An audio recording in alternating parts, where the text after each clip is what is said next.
তোমার ভাইয়া তো বাইরে আছে, ওনাকে কল দিয়ে ডেকে নেব। চলো, তুমি না গেলে আমার একদমই ভালো লাগবে না।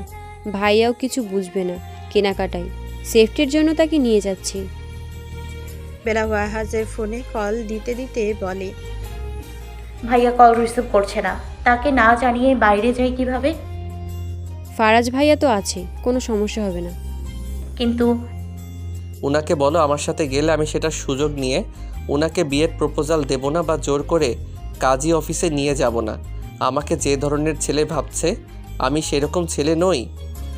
দরজায় বাহিরে দাঁড়িয়ে কথাগুলো বলে ফারাজ। মৌ আর বেলা একসাথে বাহিরে তাকায়।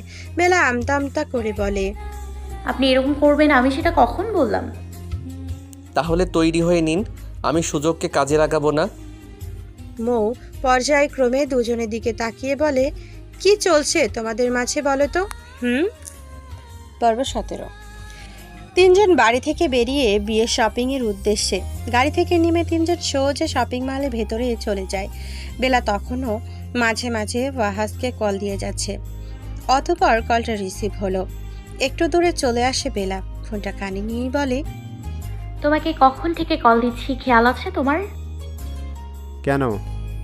তোমাদের বিয়ের শপিং করতে এসেছি। টাকা? আমার কিছু বাসায় ছিল, আপাতত ওগুলো নিয়ে এসেছি। অ্যাড্রেস বলো, আমি এখনই আসছি। বেলা এখানকার ড্রেস দিয়ে ভেতরে চলে আসে।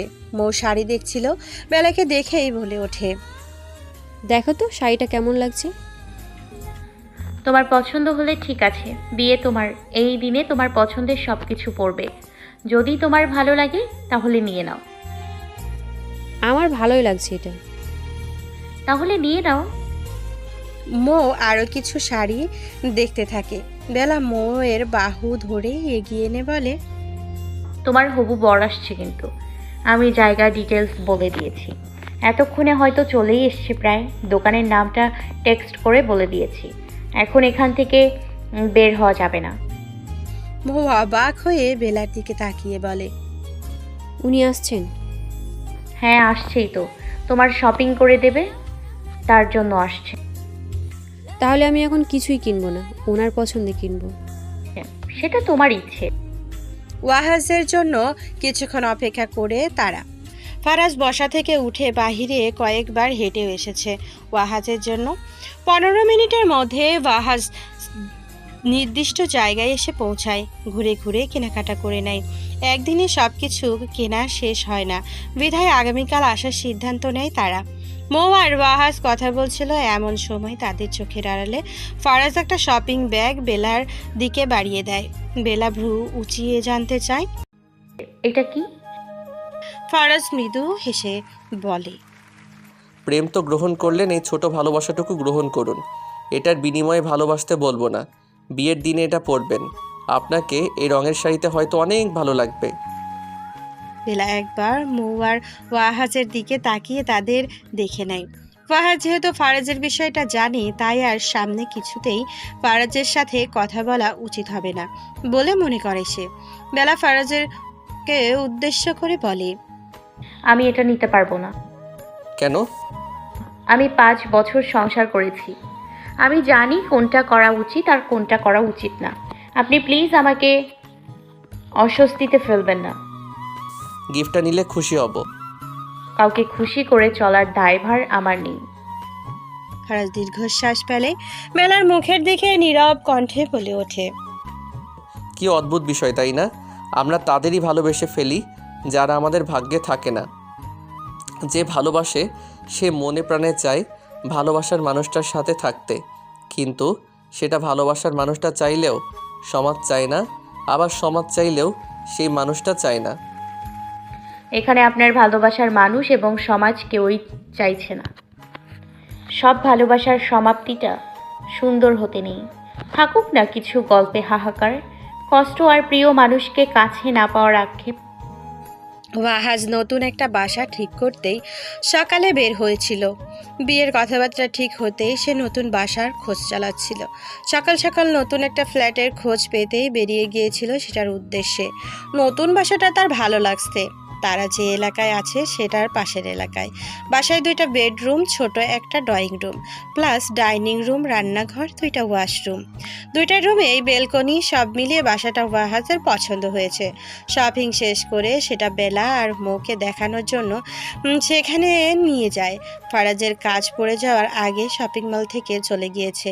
ওয়াহাজ বেলা আর মৌকে নিয়ে বাসা থেকে বেরিয়ে ফিরতে ফিরতে দুপুর 2:30 বেজে যায়। তারা ঠিক করে ওই বাসাতেই উঠবে এবং খুব তাড়াতাড়ি বাসায় আসবাবপত্র নেওয়া শুরু করবে।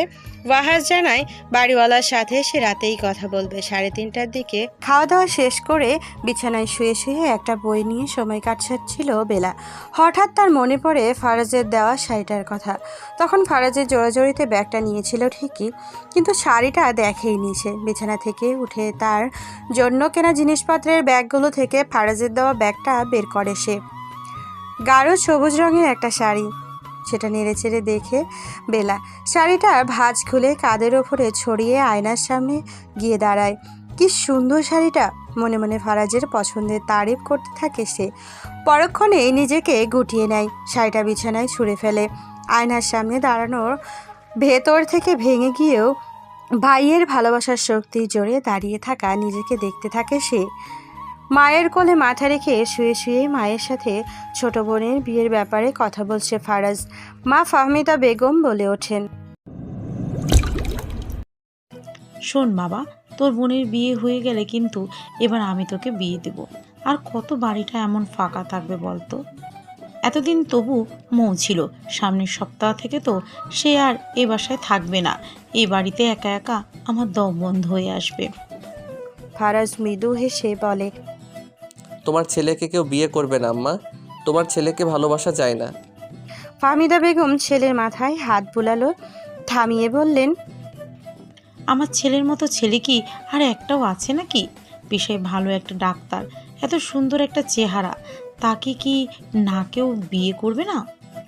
একবার শুধু বিয়ে করবি বল, আমি আজ থেকে পাত্রী দেখব। সবাইকে কি আর বিয়ে করা যায় আম্মা? গেলেও কি ভালোবাসা যায়? ফাহমিদা বেগম সন্ধিহান চোখে ছেলের দিকে তাকান, বড় উৎকণ্ঠায় জানতে চান। তোর কিছু হয়েছে বাবা? ফারাজ মিথ্যে হাসি হেসে বলে, কি হবে আম্মা, কিচ্ছু হয়নি। আমি তোর মা হই, মাকে মিথ্যা বলবি? ফারাজ কিছুক্ষণ চুপ থেকে বলে, মিথ্যা তো বলতে চাই না আম্মা। সত্যিটা বল আমায়।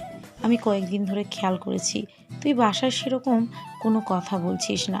হাসপাতালে বেশি সময় থাকছিস, আবার বাড়িতে থাকলেও নিজের ঘরেই সবসময় খিলেটে থাকছিস। কিছু হয়েছে বাবা? হচ্ছে তো অনেক কিছুই, শুধু মাঝে মধ্যে সহ্য করতে পারছি না। কান্না আসছে, কিন্তু ছেলে মানুষ বলে কথা, ছেলেদের তো কান্না করা একটা অপরাধের মতো। ছেলের কথায় আশ্চর্য হন ফাহমিদা বেগম। ছেলে এরকম একটা সময় পার করছে আর তিনি জানেন না, বুঝতেই পারেননি। ছেলের মাথায় হাত বুলিয়ে দিয়ে জিজ্ঞেস করে, কাউকে পছন্দ করিস বাবা? আমাকে বল তুই, আমি তোর বাবার সাথে কথা বলবো। সেই তো রাজি না আম্মা, তোমরা কথা বলে আর কি করবে? কে সে? আমি কি চিনি? তুই আমাকে শুধু বল, আমি নিজে রাজি করাবো তাকে। তার আগে একটা সংসার ছিল আম্মা, তুমি কি পারবে তাকে মেনে নিতে আমার জন্য? এসব কেমন কথা ফারাজ? তুই যেমন, তোর জন্য সেরকম মেয়ে প্রয়োজন। তুই কেন ওরকম কোনো মেয়েকে বিয়ে করতে চাইছিস? আমি ভালোবাসি তাকে আম্মা, তুমি তো জানোই। তোমার ছেলেকে প্রথম দেখাতে ভালো লেগে গেলেও তার সাথে এই বিষয়ে জোর আমি করতে পারিনি কখনো। একবার জানিয়েছি, কিন্তু সে না করে দিয়েছে। এতগুলো দিন পর এসে বুঝতে পারছি আমার চাওয়াটাই ভুল। হ্যাঁ, এসব মন থেকে দূর করে দাও। অসম্ভব কিছু মনে জায়গা দিও না। আমার ভালো থাকাই এখন স্বপ্ন, দূরত্ব বেড়েই চলেছে। আমি আর ভালো থাকা যেন 2 মেরুর বাসিন্দা। ফাহমিদা বেগম কিছু একটা আন্দাজ করতে পেরেছেন হয়তো, কিন্তু তিনি এ বিষয়ে কথা না এগিয়ে ছেলেকে একটা কথাই বললেন, বোনের বিয়েতে মনোযোগ দাও ফারাজ। বোনের বিয়েতে সমস্যা হতে পারে, এরকম কিছু করার কথা মাথাতেও এনো না। ফারাজ উঠে বসে, মায়ের 2 হাত নিজের হাতের মুঠোয় নিয়ে বলে, আমি আর কি করব, দেখি ভাগ্যে কি আছে। বলে মায়ের রুম থেকে বেরিয়ে নিজের রুম থেকে ওয়ালেট নিয়ে বেরিয়ে পড়ে বাহিরের উদ্দেশ্যে। হ্যালো গাইস, ভিডিওটি ভালো লাগলে একটু লাইক করে দিও আর অবশ্যই কমেন্ট করে জানাও ভিডিওটি তোমাদের কেমন লেগেছে। আর ভিডিওটির পরবর্তী পার্ট খুব তাড়াতাড়ি আসবে, তো যারা এখনও চ্যানেলটিকে সাবস্ক্রাইব করোনি প্লিজ পরবর্তী পার্টগুলো দেখার জন্য চ্যানেলটিকে সাবস্ক্রাইব করে পাশে থাকা বেল আইকনটি প্রেস করে দিও। ধন্যবাদ সবাইকে, আমাদের সাথেই থেকো।